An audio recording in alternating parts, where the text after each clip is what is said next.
তিশা কিন্তু অনেক বেশি কষ্ট পেয়েছে আহাদের এই বিয়ে নিয়ে।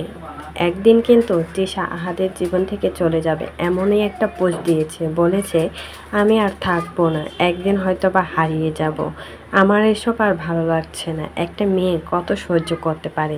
ছোট থেকেই নাকি তিশা অনেক বেশি কষ্ট পেয়ে বড় হয়েছে এই পর্যন্ত। মা বাবার বিচ্ছেদ দেখেছে, তারপর নিজের জামাই 4-5টা বিয়ে করেছে সেটাও দেখেছে। এত কষ্ট কি নেওয়া যায়? সেজন্য এবার পোস্ট করেছে একদিন হয়তো বা আহাদের জীবন থেকে আমি হারিয়ে যাব, তখন হয়তো বা খুঁজেও পাবে না কেউ আমাকে। আহাদ তো আমার কোনো কথাই শুনলো না, আহাদ আমাকে ঠকিয়ে নতুন একটা বিয়ে করে নিল। কত আনন্দে আছে আহাদ, ওদিকে তিশা কিন্তু কান্নায় ভেঙে পড়েছে। এই বিয়েটা কোনো মতেই কিন্তু মানতে পারছে না তিশা।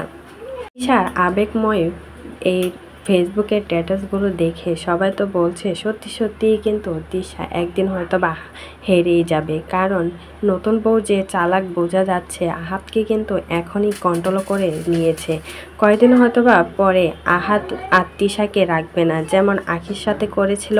বিয়ে ব্যবসা যখন একদম বেশি হয়ে গেছিল, টাকাও ইনকাম হয়ে গেছিল, তখনই কিন্তু লাথি দিয়ে আখিকে বাসা থেকে বের করে দিয়েছে। এমনটাও হতে পারে তিশার সাথে, যতই বলুক না কেন আহাদ তিশাকে অনেক বেশি ভালোবাসে। একটা মেয়েকে যদি এত বেশি ভালোবাসতো তাহলে চারটা বিয়ে কখনোই করতে পারতো না আহাদ।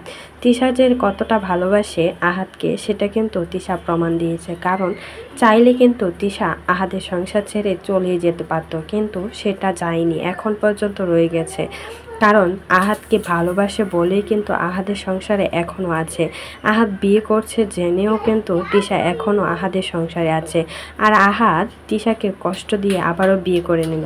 আহাদ তিশাকে কখনোই ভালোবাসে না, যদি ভালোবাসতো তাহলে এই কাজটা কখনো করতে পারতো না। আহাদ কিন্তু কত যে বাড়াবাড়ি সেটা আবারও প্রমাণ দিল, নিজের পছন্দ করা মেয়েকেই বিয়ে করলো।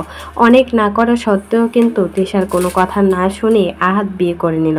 তাহলে বোঝাই যাচ্ছে তিশা খারাপ নয়, আহাদ অনেক বেশি খারাপ। তার জন্যই কিন্তু ভিউজ বাড়ানোর জন্য, টাকা ইনকাম করার জন্য আবারও বিয়ে করলো। নিজের ভালোবাসার মানুষকে, পুরনো ভালোবাসার মানুষকে আবারও নিজের করে নিয়ে নিল। অথচ একবারও তিশার কথাও ভাবলো না, নিজের সন্তানের কথা একবারও ভাবলো না।